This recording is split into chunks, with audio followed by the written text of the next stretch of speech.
Ouais, j'ai encore un peu de mal à m'y faire. Donc, nos Olmecs qui viennent de recapturer notre groupe de 6 personnes commencent par leur présenter leur cristal géant parce que non, mais ça sert absolument à rien, je vois pas pourquoi ils le feraient, mais c'est pratique pour la suite de l'histoire, quoi. Donc voilà, le cristal géant de leur base est une espèce de source d'énergie puissante qui permet de changer le climat, carrément. Voilà, ils donnent des explications pseudo-scientifiques, blabla, etc., qui sont pas plus recherchées que ça. Et après coup, on les fait revenir dans la salle du dieu Olmec, qui en fin de compte n'était que le chef des Olmecs. Je me disais bien aussi, c'était la même voix derrière une espèce de mur spécial qui faisait croire que l'espèce de statue accrochée au mur était le dieu Olmec, alors qu'en fait c'était juste le chef des Olmecs. Il leur parle rapidement du fait que, en fait, eux aussi sont à la recherche des cités d'or.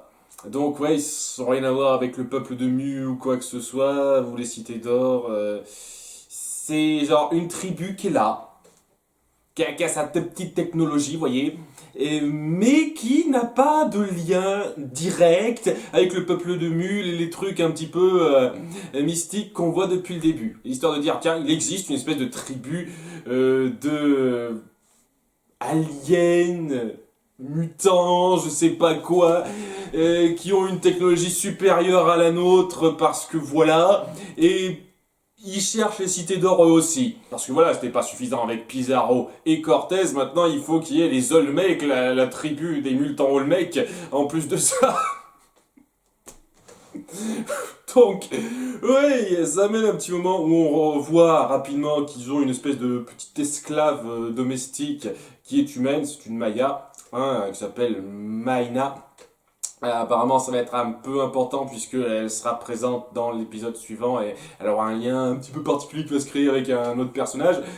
Et donc, ouais, ça mène, après une scène d'interrogatoire qui ne va pas très loin, à ce que Esteban essaye de se barrer.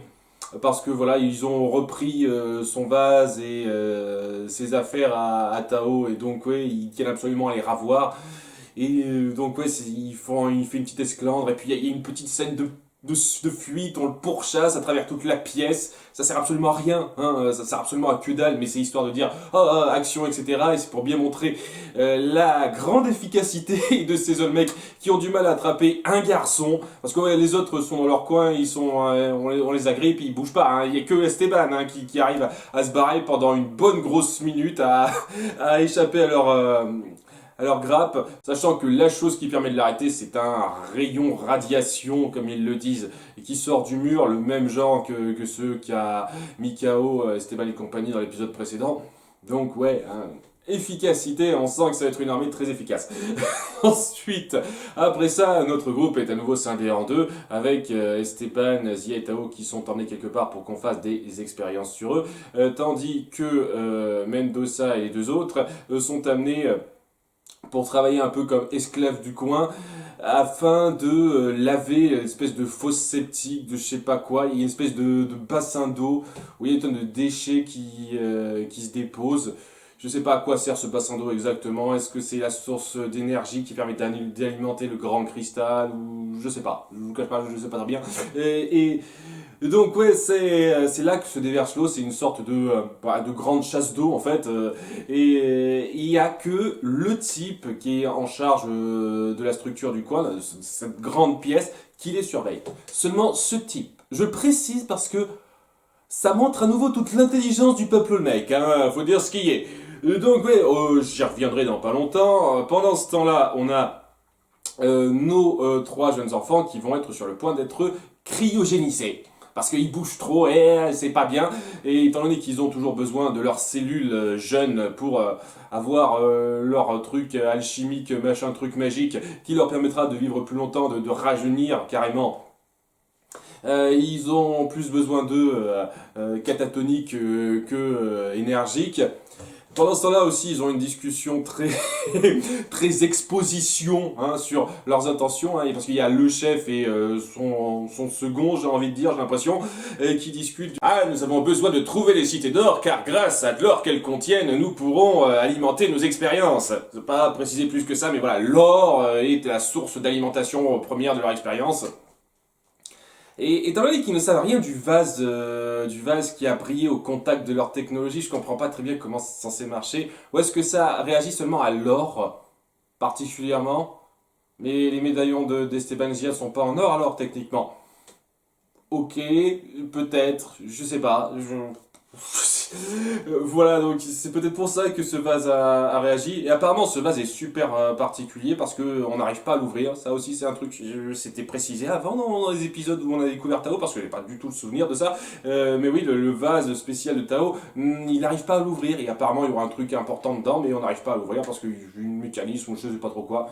Personne ne s'est penché particulièrement dessus. Alors, j'espère que ça va être quelque chose d'acceptable qui me fera pas me dire pourquoi ils y ont pas pensé avant vu tout le temps qui s'est passé depuis que Tao a rejoint le groupe quand même faut dire ce qui est.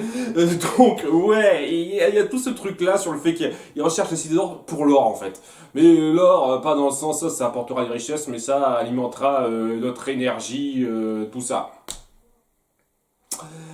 Sachant que c'est pas la seule chose qu'ils disent dans leur petit dialogue d'exposition, ils disent aussi que au bout d'un moment, ils auront besoin de, de changer le cours, enfin d'inverser la rotation de la Terre pour permettre à leur espèce de survivre. Ah, je déconne pas, c'est ce qui est dit à un moment donné dans leur conversation. C'est beaucoup assimilé, je vous le cache pas, hein, beaucoup assimilé sur le coup. Donc ils ont besoin de ça. Alors qu'ils arrivent très bien à s'en sortir, ils arrêtent pas de raconter qu'ils ont des tonnes de générations en revaux qui ont survécu. Mais pour la pérennité de leur espèce, il faudrait que la rotation de la Terre change. Parce que je sais pas. Voilà, j'espère qu'ils donneront une explication parce que c'est juste balancé comme ça, on en a besoin parce que survie tout ça, alors qu'on a survécu pendant des siècles avant, c'est de la connerie. Je dis tout de suite c'est de la connerie, hein, mais ouais, tout ce dialogue d'exposition à la con qui a été un peu forcé, faut dire ce qui m'avance pas grandement, à part pour bien me faire comprendre que oui, ils recherchent les Cités d'Or eux aussi, parce que raison à la con, il y a besoin scénaristique, voilà, on a un troisième ennemi en plus de Gomez et Gaspard, de Marine Shea le Docteur, maintenant on a les Olmecs, voilà. Je sais pas, je pense que ces deux ennemis récurrents qu'on a mis en place avant suffisaient. Cette espèce de peuple mutant me paraît un peu de trop, je vous cache pas, je vous le cache pas. Voilà, d'ailleurs, moi, ouais, maintenant que c'est dit, il y a Maïna, donc la fille esclave Maya, qui a écouté leur conversation et qui se dit « Oh, c'est horrible, je dois les en empêcher ». Alors que bon, tu te doutais bien que ils n'allaient pas être gentils avec eux quoi qu'il arrive, quoi. Mais c'est en apprenant qu'ils allaient se faire cryogéniser, Esteban et compagnie, qu'elle se dit qu'il faut les aider. Alors que si ça n'avait pas été le cas, elle aurait rien fait. Je sais pas, c'était un peu bizarre ça. Elle aurait juste pu se dire, ok, il y a des nouveaux arrivants, je suis la seule humaine du coin, parce que oui, il y a qu'elle.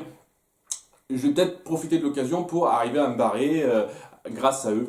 Ça aurait suffi, plutôt que de l'avoir surprendre cette conversation, ça ne servait à rien pour moi. Néanmoins, elle part un peu aider Mendoza et compagnie, sachant que Mendoza n'a pas rien fait de son côté, vu que il a profité d'un moment d'inattention de la personne qui est surveillée, la seule personne qui est surveillée à nouveau, pour le mettre KO, et étant donné qu'il n'y a que lui dans cette grande salle, ben ça marche, voilà, ils sont libres, ils peuvent aller retrouver les enfants, et pendant... quoi, 8 minutes d'épisode, quelque chose comme ça va rester comme ça, quoi. Il y aura personne qui entrera dans cette pièce. À part Maïna qu'on voit apparaître juste après pour leur donner leurs affaires, donner son épée à Mendoza qui ne s'en servira quasiment jamais. Mais bon, c'est histoire de dire. Et en reprenant aussi le vase et le manuscrit de Tao. Donc ouais, apparemment elle peut tout faire, elle est libre de faire un peu tout ce qu'elle veut. Là, c'est pas super bien instauré je trouve. Mais bon, donc ça amène Mendoza à être super badass à nouveau pendant que Maïna reste dans le coin avec les deux pecnos et que personne vient les voir à ce moment-là. À nouveau, quoi, hein, j'en fais bien gaffe aux prisonniers, hein, vraiment bien gaffe. Et donc, voilà, il se fraye un chemin, il a une tonne de petites combines pour arriver à mettre KO certains gardes, etc., notamment avec Pichou. Il parvient à attirer l'attention des Olmecs en déréglant le cristal géant parce que oui, il sait faire ce genre de truc, hein. C'était une bonne chose de leur montrer ce cristal là et apparemment Il n'y a pas grand monde pour défendre ça non plus, hein. Et ouais, grâce à ce dérèglement qu'il a mis en place, ça attire l'attention des Olmecs qui surveillaient Esteban et compagnie, ce qui permet à Mendoza de les libérer, et ils prennent la fuite, s'ensuit à nouveau, moment d'action, etc. Ils se battent, à un moment donné, ils jouent sur les lumières. Il y a pas mal de moments de suspense hein, dans l'action à ce niveau-là, lorsque Mendoza vient à la rescousse des enfants, qu'ils mettent très bien en avant. Et donc après pas mal de péripéties de ce genre-là qui sont assez sympathiques à suivre, il retrouve les deux Pecno et Maïna. Maïna qui rend ses objets à Tao et on sent qu'il y a un petit début d'attirance qui se crée entre ces deux-là. Est-ce que Maïna va être un nouveau perso récurrent? Je sais pas, j'ai vu quelques petits extraits de la saison 2, quoi, surtout le générique de la saison 2, j'ai pas l'impression que ça va être un perso récurrent qui va revenir longtemps. Sachant que ça aurait été cool, surtout à ce stade-là, d'oser mettre un nouveau perso récurrent vers la fin de la saison 1, histoire de dire, quoi, il y a des liens qui se créent même vers la fin. Je sais pas, peut-être qu'ils vont se perdre de vue pour des raisons plus ou moins tragiques, peut-être qu'elle va retrouver son village, ce genre de choses, hein, on verra bien, hein, mais pour l'instant, elle les accompagne pour fuir de la base des Olmecs via donc le toboggan de déversement des eaux usées. Et apparemment, ils sont pas particulièrement gênés par l'odeur, parce que sérieusement, si ils ont été employés pour décrasser le coin, je pense que ça doit pas sentir la rose. Mais bon, hein, ça a pas l'air de les gêner. Personne n'a de nez apparemment dans ce groupe. Et ils arrivent à se barrer à partir de la base Olmec. Et j'ai le sentiment que ça va être une nouvelle grande péripétie, de nouveaux grands méchants récurrents sur lesquels on va se centrer, les Olmecs qui vont poursuivre notre groupe. Alors, j'adhère toujours pas particulièrement à ce concept de méchants perso aliens ou mutants, c'est jamais précisé à nouveau, qui ont une technologie ultra futuriste, etc., qui sont les nouveaux ennemis de nos personnages. Sachant qu'on aurait pu créer un espèce de lien étroit avec la légende de Mu à ce moment-là, ça aurait pu faire le lien, mais même pas le cas. C'est un peuple à part qui recherche eux aussi les cités d'or du peuple Mu, quoi. Donc voilà, c'est un ajout qui a été pensé vraiment, j'ai l'impression, à ce moment-là, quoi. Sachant que oui, je pourrais encore parler de certains points qui me gênent un petit peu, notamment par rapport au fait que s'ils ont trouvé la fameuse montagne où il y a cette base, c'est parce qu'ils sont suivis les parchemins de Tao, les parchemins qui sont censés indiquer la cité d'or. Et pourtant, ils n'ont pas trouvé la fameuse montagne du bouclier fumant indiquée dans ce parchemin, ils ont trouvé cette montagne-là. C'est la montagne de la base des Olmecs. Donc c'est un gros comme par hasard, un très gros comme par hasard, puisque les Olmecs sont... Je vois pas comment ils seraient pour les parchemins. Voilà, c'est ce genre de choses. Quand on crée de nouvelles menaces, faut savoir les amener de façon fluide. Et c'était particulièrement fluide avec Pizarro et avec Cortés, parce que ce sont deux conquérants de l'Amérique du Sud qui ont réellement existé. On a joué sur leur existence et sur les personnes qui ont travaillé pour eux ou avec eux. Là, c'est un truc complètement science-fiction totale que vous balancez et ça me gêne beaucoup.